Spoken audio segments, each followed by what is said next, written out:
അപ്പോൾ നമുക്കിന്നൊരു banana cake ആയാലോ? പേര് നിങ്ങൾക്ക് ഇഷ്ടമുള്ളത് വിളിക്കാം കേട്ടോ. വീട്ടിൽ നമുക്ക് ഇത്തിരി കൂടുതൽ പഴുപ്പുള്ള പഴമൊക്കെ ബാക്കി വരുമ്പോൾ നമ്മൾ എന്ത് ചെയ്യും? ഒന്നില്ലെങ്കിൽ പുട്ട് വയ്ക്കും അല്ലേ, അല്ലെങ്കിൽ ഞങ്ങളിവിടെ സ്ഥിരമായിട്ട് ഒന്നില്ലെങ്കിൽ പുട്ട് വയ്ക്കും, അല്ലാന്നില്ലെങ്കിൽ അതെടുത്ത് കളയലായിരിക്കും പതിവ്. അപ്പോൾ അതിനെ ഒരു സൊല്യൂഷനായിട്ടാണ് ഇത്. പക്ഷെ നമുക്ക് നല്ല പഴുത്ത പഴമൊക്കെ ഉണ്ടെങ്കിൽ ഇതാ ഇതേപോലെ ഒന്ന് ഉടച്ച് മിക്സ് ചെയ്തെടുത്തിട്ട് അതിനകത്ത് 2 മുട്ടയും കൂടി പൊട്ടിച്ചിട്ടിട്ട് ഒന്ന് ബീറ്റ് ചെയ്തിട്ട് അതിനകത്ത് കുറച്ച് ബട്ടറാ, നിങ്ങൾക്ക് ഓയിൽ വേണമെങ്കിൽ ഓയിലാണെങ്കിൽ ഒഴിച്ചാൽ മതി. ഇനി അതിലേക്ക് ഞാൻ പഞ്ചസാരയും പിന്നെ സിന്നമൺ പൗഡറൊന്നും ഇല്ലാത്തതുകൊണ്ട് അതിൻ്റെ ഒരു പീസും ഇട്ട് അതിൻ്റെ കൂട്ടത്തിലിട്ട് പൊടിച്ചതാണ്.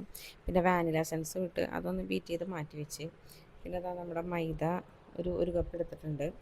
അതിൽ ബേക്കിംഗ് പൗഡർ, ബേക്കിംഗ് സോഡ, പിന്നെ ഒരു നുള്ളു ഉപ്പും കൂടി ഇട്ടിട്ട് എന്താ പിന്നെ കൊക്കോ പൗഡറും കുറച്ച് ഇട്ടിട്ടുണ്ട്. ഇല്ലെങ്കിൽ അത് സ്കിപ്പ് ചെയ്യാം കേട്ടോ. പിന്നെ അതെല്ലാം കൂടി ഇതാ ഞാനൊന്ന് നല്ലോണം മിക്സ് ചെയ്തെടുത്തിട്ടുണ്ട്. നല്ലോണം മിക്സ് ആയിട്ടുണ്ട്. അതിലേക്ക് ഞാൻ മറ്റേ ചോക്കോ ചിപ്സ് ഇടുന്നുണ്ട്. അതിട്ട് കഴിഞ്ഞാൽ ഒരു ഇടയ്ക്ക് ഒരു എന്താ പറയുക, അത് പിള്ളേർക്ക് ഭയങ്കര ഇഷ്ടമുള്ള സംഭവമാണല്ലോ. ഇല്ലാന്നുണ്ടെങ്കിൽ അതും വേണമെങ്കിൽ സ്കിപ്പ് ചെയ്യാം കേട്ടോ.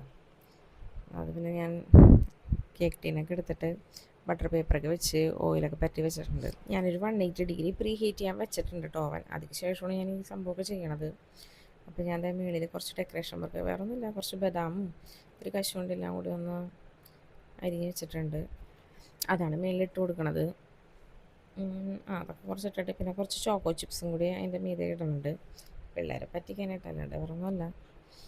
പിന്നെ അതൊന്ന് ഇനിയിപ്പോൾ 180 ഒരു 40 മിനിറ്റ്സ്, ഒരു 45 മിനിറ്റ്സ് വെച്ച് കഴിഞ്ഞാൽ കേക്ക് റെഡി ആവും കേട്ടോ. എല്ലാവരും ഒന്ന് ട്രൈ ചെയ്ത് നോക്ക്, അടിപൊളിയാണ്. പിള്ളേർക്കൊക്കെ ഭയങ്കരമായിട്ട് ഇഷ്ടപ്പെടും. ഇവിടെ പിള്ളേർക്ക് ഭയങ്കരമായിട്ട് ഇഷ്ടമായി. എല്ലാവരും ഒന്ന് ട്രൈ ചെയ്ത് നോക്ക്. നല്ല സോഫ്റ്റും ആണ് കേട്ടോ.